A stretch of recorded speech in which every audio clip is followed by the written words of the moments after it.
Chapter 35, Murray. I haven't felt this happy in ages. In fact, I can't remember the last time I've ever been this happy, or any one of us has been. We go around the table in one of the motel rooms and take turns spinning an empty water bottle. The person it lands on then decides whether they're truth or dare.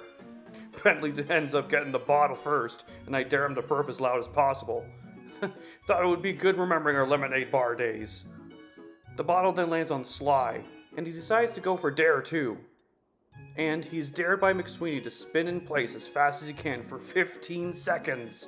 He ends up falling on the bed by the 13th, but he was really fast at it. Then I got the bottle and went for truth. Sly asked me how many times I've cried like a baby thinking about him while he was away. I made a face of half rage, half grin at the little guy. And when it seemed like I would punch him, I decided to do a sequel to Bentley's Dare and give Sly a good belch. We all laughed so hard it was louder than my burp. Even Dimitri laughed. It was then McSweeney's turn, and he decided on truth. Bentley asked him if he ever dated anyone when he was in jail. McSweeney bit his cheek and said he didn't really feel like he could, but it was possible he could now meet new people. I could tell there was more than he was letting on, but since he wasn't up for sharing, Bentley asked for the bottle to be spun again, and I followed along. We keep playing the game, including over pizza. I decide to pay out of my own pocket, and I think about my expenses when I realize I haven't told my boss at all what has happened. Realizing I'm going to have to call in sick or something, I think I'm just going to say I have to leave. The Murray can find another git after some much needed time to be, and my family now full again. And if we run low on money, maybe we can steal something. Sly ends up devouring the slices of pizza even faster than me. I think I even see him regaining some of the weight he lost in that prison. Seeing that alone was worth saving him from Egypt. When we exhausted each other with embarrassing ourselves or spilling our secrets, we switched to various card games with a deck in the corner. Then Carmelita flings the door open, startling us all. I was right, she says, quite angry. Fitting for her, I guess. Something is truly wrong.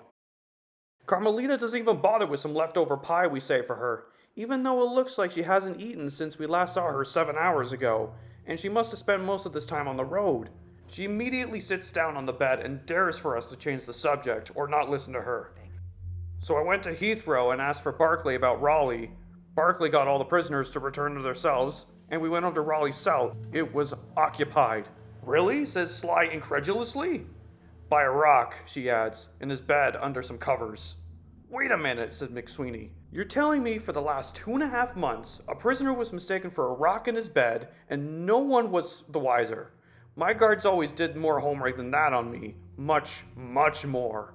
I seriously doubt no one was the wiser too, continues Carmelita. The process is, guards take account of each prisoner every night and morning, and there are 3 different guards who take turns doing so. I brought each of them forward and they feigned innocence. But it was more like incompetency.